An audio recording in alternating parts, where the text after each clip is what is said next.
ne comprends pas, je vous comprends pas, Madame Kauter, quand vous dites que vous avez quelqu'un de tunisien qui a vécu 40 ans ici et C'est qui mon finalement père. ne demande pas la nationalité Oui. française.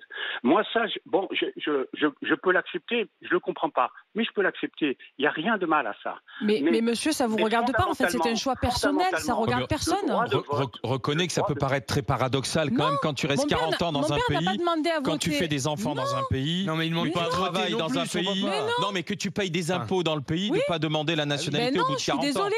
Tous les expatriés français qui sont en Tunisie, je ne prends que cet exemple parce que je le connais bien, ne demandent pas la nationalité tunisienne et ils ont passé toute leur vie en Tunisie retraités et qui leurs sont au enfants Portugal, sont nés en les- Tunisie et ils Vous se avez gavent pas- en Tunisie, ils sont dans des zones hyper friquées en Tunisie que les Tunisiens n'ont pas accès et ils ne demandent pas de nationalité tunisienne. Madame, Il faut arrêter vous de n'avez croire que pas quand en tu es expatrié Tunisie ou immigré, 7 ou 8% de la excusez-moi population monsieur, globale je qui vous est réponds parce que vous m'avez française. répondu sur mon propre père. Donc mon propre père est arrivé ici à l'après-guerre.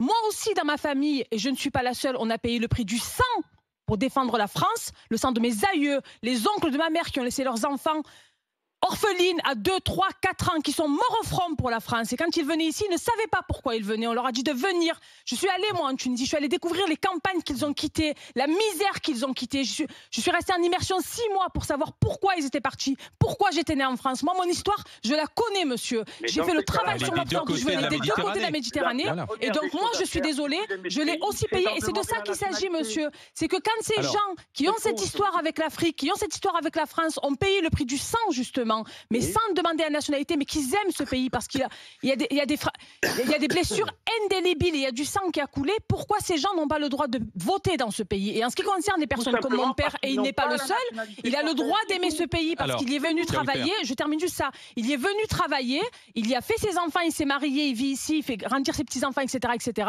Il retourne de temps en temps voir ses frères et sœurs qui lui restent parce que la moitié sont morts en Tunisie, mais il aime ce pays, mais il se sent pas français parce qu'il est profondément tunisien. C'est tout. Lui, il ne demande pas la nationalité. Ses enfants, ils font quoi? Ben, nous, on est français, monsieur. Bon, ben voilà. Ben voilà. Oui. Donc il n'y a pas de question. Moi, je En fait, critique vous pas mélangez la le problème personne. de Je l'abstention vous dis qui n'est pas lié à simplement, l'immigration je vous dis et le problème Attention. du droit de vote pour les étrangers. C'est deux problèmes différents. Moi, je suis contre le droit de vote, tout simplement parce que je pense que le droit de vote va avec Avec la nationalité. On devient français et ensuite on vote, c'est votre position, Tout à fait. Faisal. Tout à Voilà. fait. Au moins, il a raison, je crois que elle est ça, claire. il a raison.